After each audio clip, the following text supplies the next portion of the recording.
meditation and mindfulness. So meditation is the being, if I may, is getting to know ourselves, is training our brain to a new being. Mindfulness is, let's say, the doing. It's how do you use this meditation foundational new skill to be mindful during the day, to be more aware and more present during the day. So when we are doing that through the meditation practice, it's enabling us to be fully present in the process of learning. And being aware of what we are doing, what we are feeling, will help us identify when we are in a fixed mindset. When we answer or where we think we have a thought and we identify the thought because 1,000,000 times we have tell our brain to go back to the breath when we notice we have thoughts coming in our mind. So we are aware when we are in a fixed mindset. So memory power, learning power, and with that comes the confidence in our abilities. And when we know even more scientifically how it works, it's really strengthened our confidence.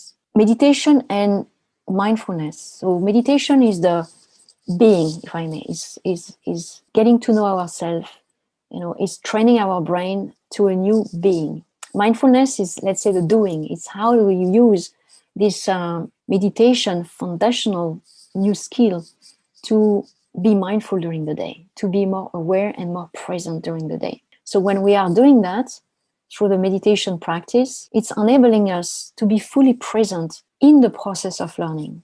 And being aware of what we are doing, what we are feeling, will help us identify when we are in a fixed mindset. When we answer or where we think we have a thought and we identify the thought because 1,000,000 times we have tell our brain to go back to the breath when we notice we have thoughts coming in our mind. So we are aware when we are in a fixed mindset. Being present is also allowing us to be very aware of our emotional state, and especially when we are learning. It will help us when we are learning something new, like a new language, a new skill for work, to identify the frustration because we didn't do something as good as we wanted. It's really super helpful for the student that there is an environment where they have been learning to recognize this frustration and not give up, to recognize also this feeling, the emotion of disappointment, and not go into the fight or flight mode when we are disappointed about, hey, I had to do this this paper for school and my teacher didn't like it, I missed the point. Yes, it's a learning experience, but you can feel as a student disappointment, or as an employee, or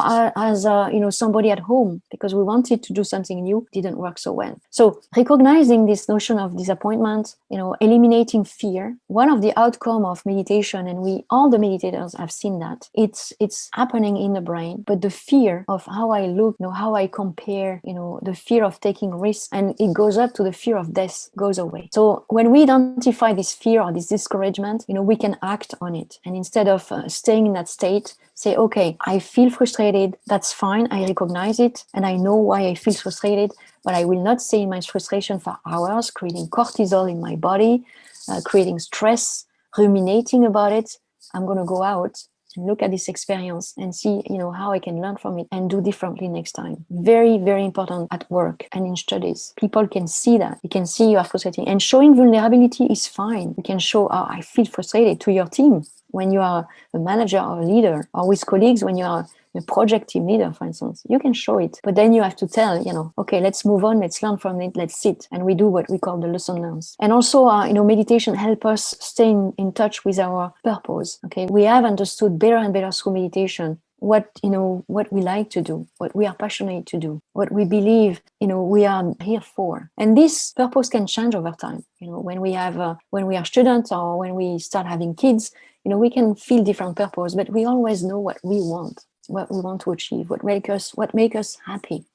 Also, meditation helps us understand this quantum field energy, this quantum physics, that is really opening us infinite opportunities. And we all probably have one time in our life, or sometimes in our life, this kind of feeling that there is something else, and I'm not talking about religion or something. It's across every human being. There is something else. There is something that is connecting us, because when you feel compassion, empathy for someone who is, sick or is hurt and so on, you know that your brain, your body reacts, as you are connected with that individual. But when you go into the quantum physics that does explain how it works, it's fascinating. So we start trusting as we meditate and we learn about this. There is a never-ending possibility to create. We can grow and we can achieve and we can change and go in, out of comfort zone. The key things also is because of this trust that there is a never-ending possibility to create,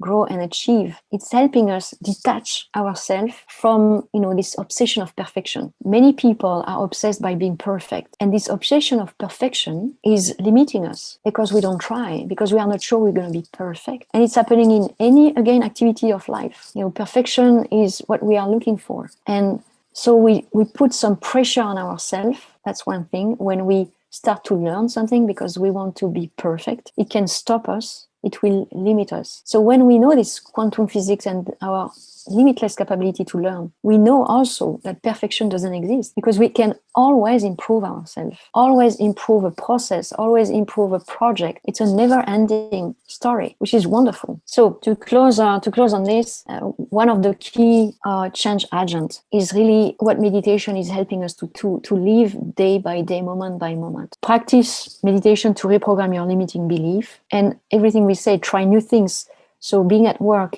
as a student, as a homemaker, you can try new things and push out the comfort zone. That's what makes life exciting. Remember, learn as if you were going to live forever, was saying Gandhi.